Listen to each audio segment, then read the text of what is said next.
안녕하세요. 오늘의 세계사입니다. 오늘의 주제는 한나라입니다. 우리 지난 시간에 진나라에 대해서 배웠죠. 진나라에는 시황제 너무 중요하다고 했고요. 그런데 이 시황제는요. 법과 사상을 바탕을 두고 가혹한 정치를 했고 만리장성과 아방궁을 만드는 과정에서 대규모 토목공사로 백성들의 반발이 굉장히 거셌어요.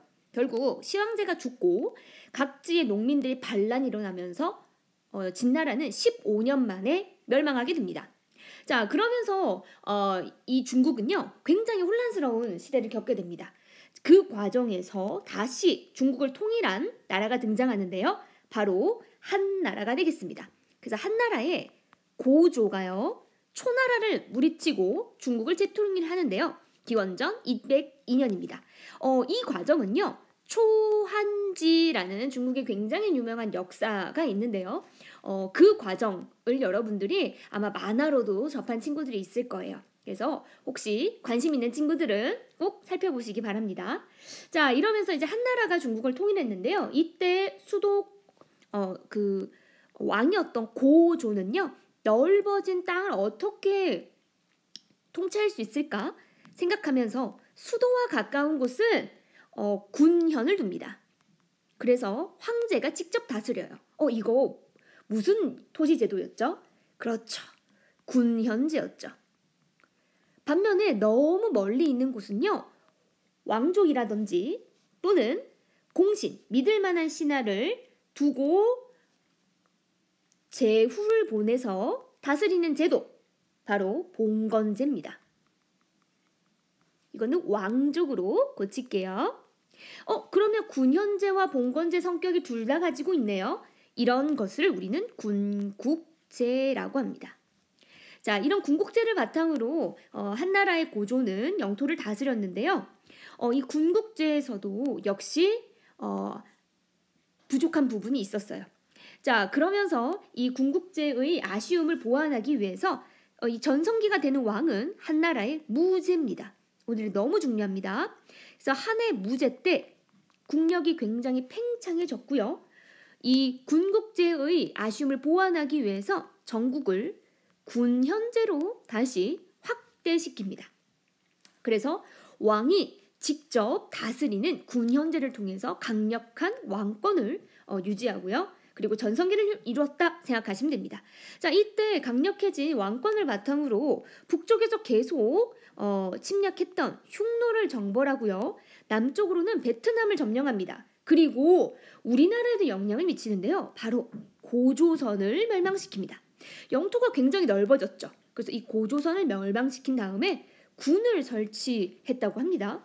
자, 근데 이 영토를 넓히는 과정에서 굉장히 많은 재정이 필요해요. 싸움을 하러 가는 과정에서. 그래서 소금, 철, 술과 같은 것들을 국가가 독점한 다음에 이걸 판매해서 재정을 확보해서 부족한 재정을 메꾸는 그러한 것을요 우리는 전매제도라고 합니다. 전매제도. 이걸 통해서 재정을 확보했다라고 생각하시면 되겠습니다. 자, 그런데 무제 때 무제가 죽고 국력이 약하게 되고요. 외척이었던 사람에 의해서 다시 나라를 건국하는데요. 이게 신나라입니다. 자, 이 신나라는요. 굉장히 급진적으로 빨리빨리 개혁을 추진했어요. 그러다 보니까 사람들의 어떤 신임을 얻지 못했고요. 그러면서 멸망하게 되고 광무제라는 사람이 다시 나라를 세웠는데요. 한나라 이후에 생긴 나라다라고 해서 후한이라고 합니다. 자, 이 후한을 광무제가 만들었다 생각하시면 되겠습니다. 자, 그런데 이 후한 말기에 이르러서 어린 황제가 왕이 됐어요. 그러면 어린 왕이 황제가 됐을 땐 그 주변에 있는 친척들이 서로 관여를 하게 됩니다. 이러한 외척과 그리고 황관들의 득세 그리고 호족, 우리 지방에 어느 정도의 경제력을 가지고 있는 그런 세력들을 호족이라고 하는데요.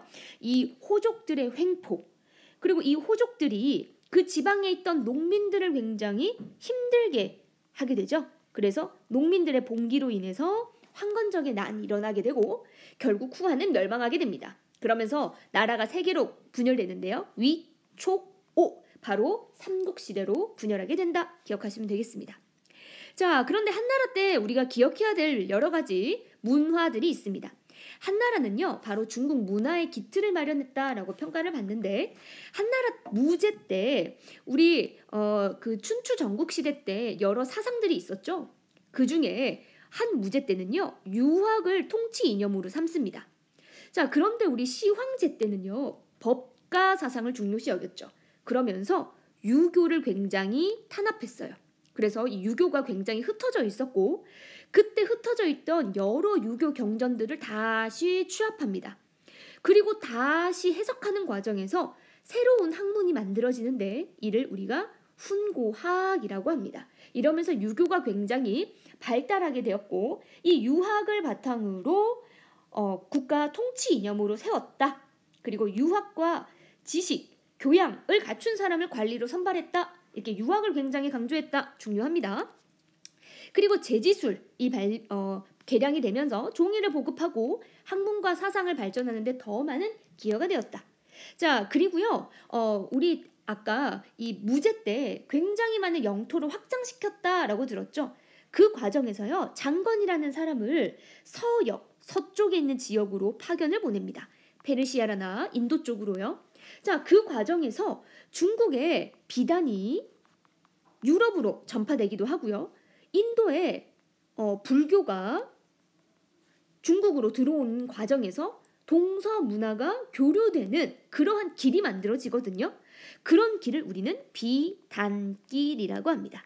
그래서 대외 이런 영토 확장의 과정에서 장건을 서역으로 파견하게 되고, 그 과정에서 비단길, 실크로드라는 길이 개통이 되어서 교류가 활발해졌다.